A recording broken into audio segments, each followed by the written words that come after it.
भोजन और भंडारा से प्रत्येक वर्ष संपन्न होते आ रहा था। संयोग इस कबीर आश्रम सुखशाला में हमारे युवा सन्यासी श्री धीरज साहब आए। उनके साथ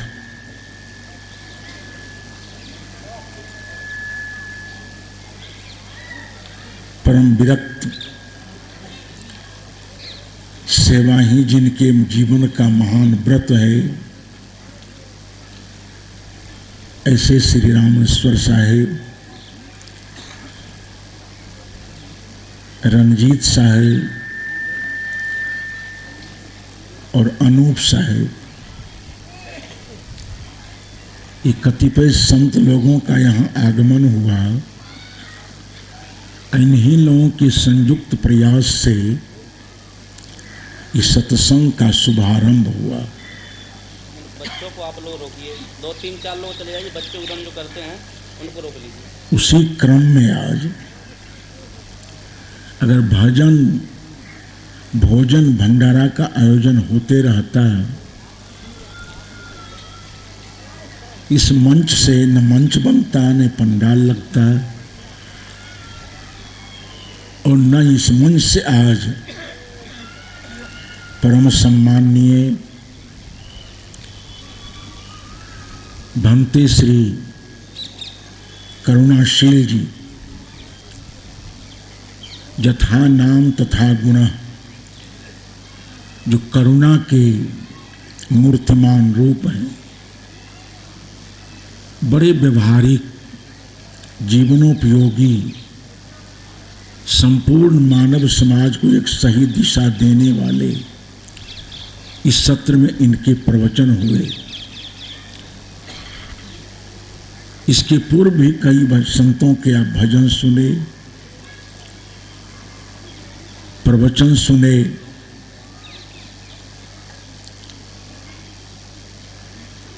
और अब कुछ समय बाकी है जो थोड़ा निवेदन मैं करूंगा। जो निवेदन मैं करूंगा उसका शीर्षक है कर्मों का सुधार ही सबसे बड़ी साधना। आज धरती तल पर जो स्थिति है, चारों तरफ भय का वातावरण है, आतंक है, अविश्वास है, संदेह है। कल भी लोग सत्संग सुन करके जल्दी जल्दी निकलना चाहे तो हमने पूछा कि इतनी शीघ्रता क्यों बरत रहे हैं लोग जाने के लिए। कहा साहब भय है, रास्ते में कहीं कुछ हो मत जाए। ये भय क्यों है? ये तो परिणाम है। आज पारस्परिक जीवन में अविश्वास है, हर क्षण आदमी का संदेह में चल रहा है कि भय, अविश्वास और संदेह परिणाम है। इसका कारण क्या है? इसका एकमात्र कारण है कर्मों का बिगड़ जाना। भिन्न भिन्न अवस्था और परिस्थिति में लोग जीते हैं। राजनीति की दुनिया में राजनेता लोग जीते हैं, प्रशासन के क्षेत्र में प्रशासक लोग जीते हैं, शैक्षणिक संस्थानों में अध्यापक गुरुजन रहते हैं, संतति पैदा करने वाले माता पिता हैं, लोगों को सही दिशा देने वाले ये संत गुरुजन हैं। ये भिन्न भिन्न अवस्था और परिस्थितियों में हम लोग जीते हैं। उन अवस्था और परिस्थितियों कुछ निर्धारित नियम परिनियम होते हैं, उसका स्थूल रूप कर्म है। इन अवस्था और परिस्थितियों में रहने वाले लोग अपने अपने कर्मों का मात्र सुधार कर ले, केवल कर्म सुधर जाए, फिर भय नहीं रह जाएगा, कहीं किसी के बीच अविश्वास नहीं रह जाएगा, किसी आदमी के जीवन के क्षण संदेह में नहीं बीतेंगे। निर्भयता, विश्वास और संदेह रहितता अगर जीवन में चाहते हैं तो सारे लोगों को अपने अपने कर्मों का सुधार कर लेना चाहिए। इसकी आसत दीवार पर लिखा देखते हैं। हमारे बिहार में तो विद्यालय, महाविद्यालय, विश्वविद्यालयों के गेट पर, दीवार पर कर्म ही श्रेष्ठ पूजा है। और हमारे भारतीय दर्शन में तो एक दर्शन है मीमांसा, जिस दर्शन के आचार्य हैं महर्षि जैमिनी। उन्होंने कहा है कि कर्मेति मीमांसका, मीमांसकों की दुनिया में कर्म ही ईश्वर है, कि बिना कर्म से कुछ होता नहीं है। सारी चीजें कर्मों से समुद्भूत है। ये कर्म भर आज सही हो जाए, धरती पर भय नहीं रह जाएगा, अविश्वास नहीं रह जाएगा, संदेह नहीं रह जाएगा। आज आदमी आदमी को देखता है। स्थिति क्या होती है? किसी ने बड़ा अच्छा कहा कि आदमी की शकल से अब डर रहा है आदमी। समाज की विभत्स स्थिति है, आदमी की शकल से अब डर रहा है आदमी, आदमी को मार कर घर भर रहा है आदमी। दुष्परिणाम, आदमी ही मारता है, मर रहा है आदमी। अंत में कवि कहता है, समझ में आता नहीं क्या कर रहा है आदमी। आज जो चारों तरफ राम नरेश त्रिपाठी जी की यह पंक्ति चरितार्थ हो रही है कि चोरी जारी छल प्रपंच पर पीरन आडंबर से ओत प्रोत है जहां मनुज का जीवन मद मत्सर से। सर्वनाश की ओर बिहसते हुए बजाकर डंका, जहां मूढ़ दौड़े जाते हैं फल की ताज आशंका। आर्तनाद की जन्मभूमि वह लीला क्षेत्र प्रलय का। समाज का जो विभत्स रूप है, ये अनपेक्षित रूप है, अवांछित परिस्थिति है, उसका एकमात्र कारण है कर्मों का बिगड़ जाना। मैं एक प्रदेश में था, शाम का समय एक व्यक्ति ने हमसे कहा कि जमीन में मोटर लगाया हूं, चल करके उसका उद्घाटन कर दें। 20-25 संतों के साथ निवास स्थान से 1 किलोमीटर की दूरी पर उसकी जमीन,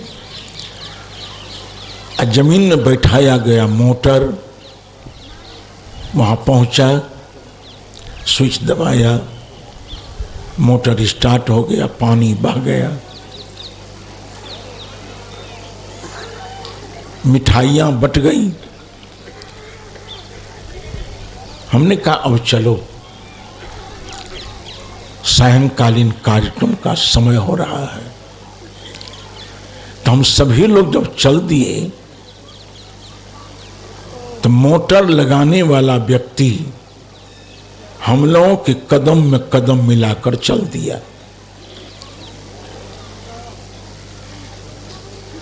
तो मैंने उससे पूछा कि एकांत स्थान में ओपन मोटर रखा हुआ है, कल जमीन में फैलाओगे तार, कीमती वो बिजली तार पड़े हुए हैं, इन सारी चीजों को छोड़कर तुम हम लोगों के साथ कदम में कदम मिलाकर चल दिया, इन चीजों को जोगेगा कौन? उसको बड़ा आश्चर्य लगा। उसने हमसे कहा, साहब जोगने की क्या जरूरत है, कोई लेने वाला ही नहीं है।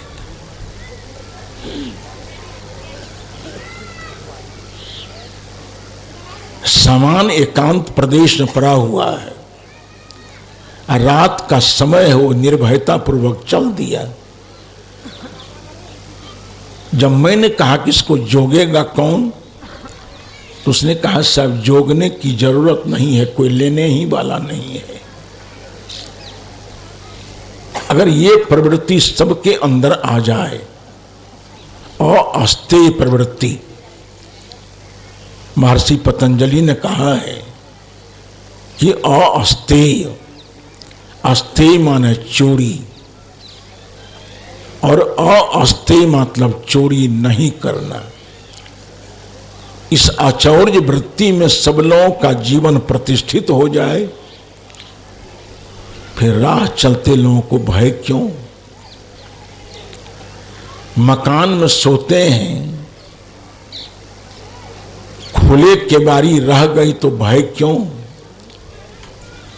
ये सत्संग पंडाल है, यह भी एक भय का केंद्र है हमारे यहाँ। यहाँ की स्थिति तो मैंने देखी नहीं कभी, पहली बार आया हूं। हमारे यहाँ एक बड़ा सत्संग हो रहा था, एक महिला आई नेपाल की, वो हाथ में चप्पल लेकर पंडाल में इधर उधर घूम रही थी। हमने कहा, माता जी जगह लेकर बैठ जाओ, प्रवचन डिस्टर्ब हो रहा है। का ठहरो बाबा, जो चप्पल को कहीं जगह पकड़ा दें। शायद अब समझते हो कि इस पंडाल में सब सत्संग सुनने आए हैं। ये पंडाल ऐसा है जो जूता और चप्पल का परिवर्तन केंद्र है। इस सत्संग पंडाल में जो लोग आते हैं, 4 बार सत्संग में आ जाए तो उसके जूते चप्पल पुराने नहीं होते हैं। पुराने चप्पल जूते पहनकर आते हैं और आंखें बचाकर नए जूते चप्पल लेकर चले जाते हैं। इस सत्संग पंडाल में भय है, ट्रेन में भय है, मंदिर में भय है। हनुमान मंदिर में कोई आदमी चला जाता है, वहां भी निर्भयता नहीं है। हनुमान जी की तरफ मुखातिब हो करके एक पंक्ति कहता है कि जय हनुमान ज्ञान गुण सागर, जय कपीश तिहु लोक उजागर। आधी पंक्ति पीछे देखता है, आधी पंक्ति हनुमान जी के लिए और आधी पंक्ति गेट पर छोड़ आए जूते के लिए। हनुमान जी तरफ देख करके प्रार्थना की, एक पंक्ति कही उसने, अब पीछे आंख खोलकर देखा तो जूते चप्पल साफ। घर में भय है, खेत खलियान में भय है, ट्रेन में भय है। मैं अपनी बीती बात बताऊं, मैं पहले ट्रेन से यात्रा किया करता था, बस से जाता था। जितने ही नशाखोर लोग हैं, बीड़ी पीने वाले, तंबाकू चाटने वाले, इन लोगों के भय से मैंने यात्रा बंद कर दी।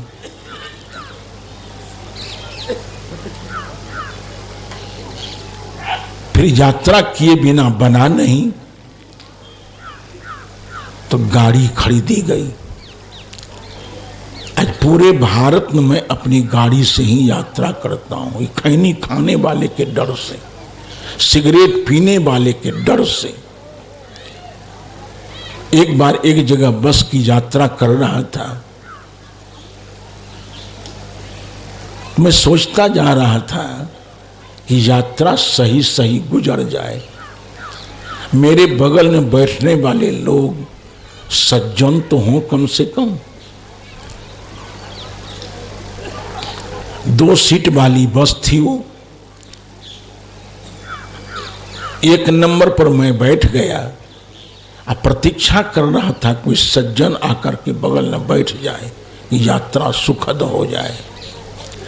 आ तो गया एक आदमी, सुटेड बुटेड तो था, जेब में 2-4 कलमें भी लटक रही थी। हमने कहा चलो यात्रा खैरियत की हो गई, पढ़ा लिखा आदमी मिल गया। ये केवल किताबी ज्ञान उसके पास था, चरित्र नहीं था उसके पास। मेरे बगल में जाकर के बैठा। अभी बस खुली नहीं है। उसकी अच्छाई के विषय में सोच ही रहा था कि गोकर्ण महाराज आकर के बैठ गए। व्यवहार से तो मालूम पड़ा कि धुंधकारी है। मेरे बगल में बैठने के बाद सिगरेट जला दी। अब जीना मुश्किल हमको, सच्ची घटना बता रहा हूं। सिगरेट पीने वाले लोग भीतर गए धुआं को सकल बिगाड़ बिगाड़ कर बाहर फेंकते रहते हैं। 1-2 बार तो सिगरेट पीने वाले महाशय ने सिगरेट को खींचा, धुआं भीतर गया, अब मुंह का एक तरफ खोल करके इधर से फू कर दिया, कभी इधर से फू कर दी। एक बार तो कमाल का काम उसने किया, मुंह बंद कर दिया, राइस मिल का बम्मा सीधा कर दिया। अब तो चारों तरफ धुआं धुआं फैल गया। मेरे प्राण संकट में हो। तो मैंने एक टुकड़ा निकाल करके नाक बंद कर ली।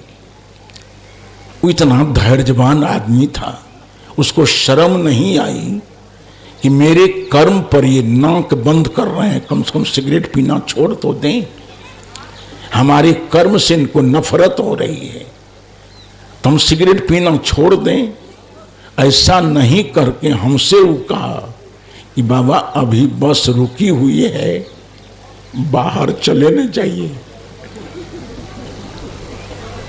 उस धैर्यवान व्यक्ति स्वयं नहीं उतर करके हमको ही उतर जाने के लिए कहता है। इन सारी की सारी अव्यवस्थाओं को देख करके मैंने बस पर चलना छोड़ दिया। इतनी नशाखोर लोग हो गए हैं, इतने गुटखाखोर लोग हो गए हैं।